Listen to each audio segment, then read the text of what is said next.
What's going on, guys? Andrew Piluk Hockey here, back with another video.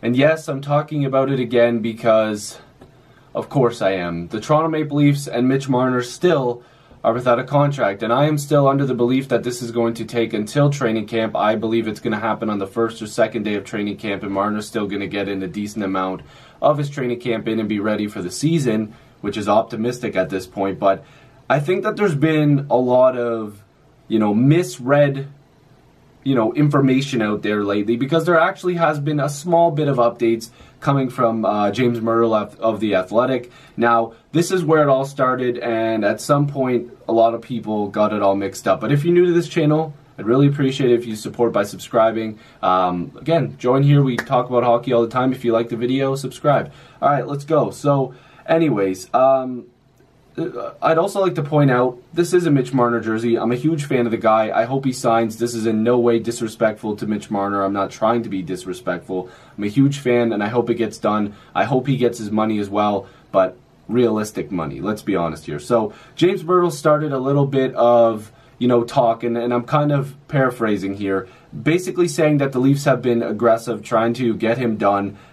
There's been 3 different figures, I believe, 3 different amounts and 3 different terms, offered to Mitch Marner. 3-year term, a 6-year term, and a 7-year term. They're not trying to offer 5 because that's when the Matthews deal comes up, and I believe the Nylander deal is around the same time as well. So, and the deals are ranging from just under $9 million to $11 million, which, if you're offering Mitch Marner $11 million over 7 years, that's a pretty solid contract, and I'm not sure how he wouldn't accept that. I think that that's basically all the money that the Leafs have left, because a lot of people are looking at cap-friendly. Guys, don't worry. They have LTIR space, and they're probably going to make a counter move as well. Probably a cheaper contract that will be buried, and they also don't have to carry as many forwards. They can carry the minimum that they have to carry, and they'll make a lot of paper transactions with the Marlies and calling people up. So they have the money to get it done in an $11 million term as well. And if that's what they're offering him at 7 years, that's insane. That's a lot of money, and I think that that's pretty fair. Now, there's been a lot of people also tying Myrtle to numbers, like exact numbers that have been offered. James Myrtle didn't give out any exact, 3 years at this much, 5 years at this much, or 6 years at this much, 7 years at this much. It's roughly, this is where they've been offering him some contracts. Because apparently, the talk going around is that Kyle Dubas has been a little aggressive. Now, some news kind of came out where Dubas was doing an interview with TSN, I believe it was yesterday or the day before, depending on when you're watching this. And he was saying, it's kind of the status quo right now. No RFAs have been moving. Nobody's really been talking, or at least making big progress. And so we think. We're not sure. We're not in those rooms. But if Dubas is saying it, I'm going to believe him because he's a GM. And, he's saying that they'd like to get a deal done. They're hoping, as the month goes on, that something's going to get going. I believe he says as the calendar page or the page of the calendar turns, something like that. In Dubas' smart terms, he was talking like he usually does, and leaving little tricks and hints in between. And I love Kyle Dubas. I think he's done a fantastic job.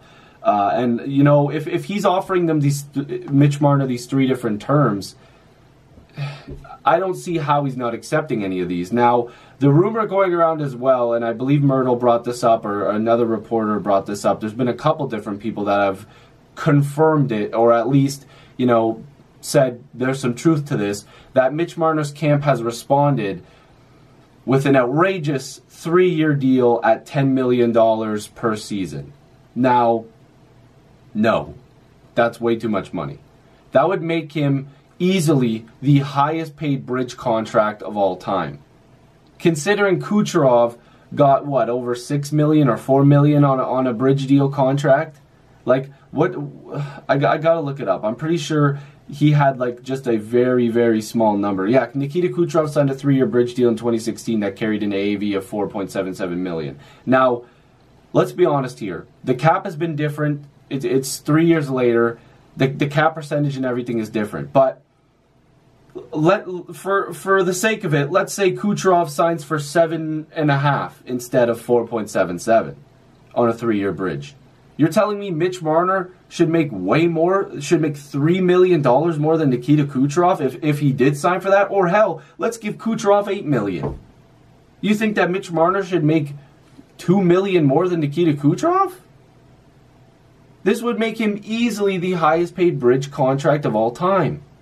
Guys, it's ridiculous. And I'm telling you this right now, if that is the case, if Marner's camp legitimately responded with a 3-year deal at $10 million per, then they are way farther apart than people think.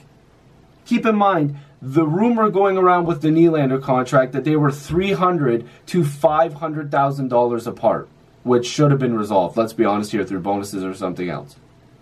But if they are like, because the Leafs on a 3-year contract are probably saying, listen man, we're going to offer you just under $9 million, which is excessive. That's also way too much. But clearly the Leafs are like, screw it. That would give us $2 or $3 million at the deadline to work with. And if we felt like trading Cody Ceci or somebody else to free up a little bit more to go after somebody else, then we have at least $4 or $5 million. We'll deal with Mitch Marner again in 3 years. But they want $10 million for 3 years. If anything, that's going to hurt the Leafs. $10 million bucks? I still think that Mitch Marner would be smart to take a 6-year deal, and it would probably come in at around 9.5, which is probably still a little bit too expensive. Or, hell, you know what? If it means it gets done, you go to like 9.8. And then you just send him a ton of bonuses. But I would still not be comfortable giving him that much money over 6 years. But it looks like the Leafs are offering close to $11 million on a 7-year term. That's a lot of money. I don't know how accurate this is, but if Mitch Marner's turning that down, I don't know what he's looking for. On an 8-year deal, sure, you can ask for a little bit more than $11 million bucks. Then you're like maxing out your term and you're like, okay, I'm here for the long haul. Maybe bump it up a little bit because Matthews signed for that much for 5 years. But, guys, Matthews is a centerman that scored 40 goals and is probably going to score another 45 this year if he's healthy. And I think he will be, knock on wood. We're gonna knock on 2 different things. All right? And this is actually like thin wood. We're also going to do that. Now everything's going to fall. Look, Mitch Marner's right there. And this is also wood. We're going to give it a tap. We're going to give it a tap. Guys, I'm losing my mind. Mitch Marner is not worth $10 million per season for 3 years. And I love him. Guess what? If there was no cap, I'd give Mitch Marner $50 million. Okay? Just to get him on the damn team. $50 million is way too much. I'm losing it a little bit here. If there was no cap, the Leafs would give him anything he wanted to. And you know what? I'd be like, you're damn right, Mitch Marner. I still love him. No matter what this dollar amount comes in, I'll be like, oh, this cap, this doesn't look too great, but I'm still going to cheer on Mitch Marner every damn game. I love the guy. We all love him. Everybody thinks that we're all hating on Mitch Marner. I haven't said one bad thing about him. I love the guy. Mitch, if you're watching this, man, you're awesome. I friggin' love you. But guess what? You're not going to get $10 million a season for 3 years. It's too much, brother. Guys, what do you think? What's going to happen? What's the dollar amount going to be? I think it's too much.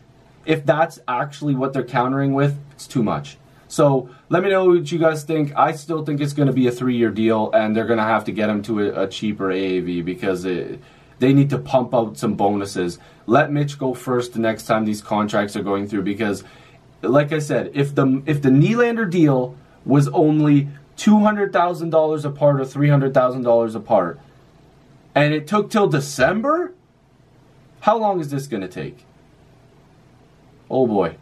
Hopefully you guys enjoyed this video. If you're new, make sure to subscribe. I'd love to have more hockey conversations with you. Join the squad. Let's get to 7,000 subscribers. Mitch Marner, I love you, man.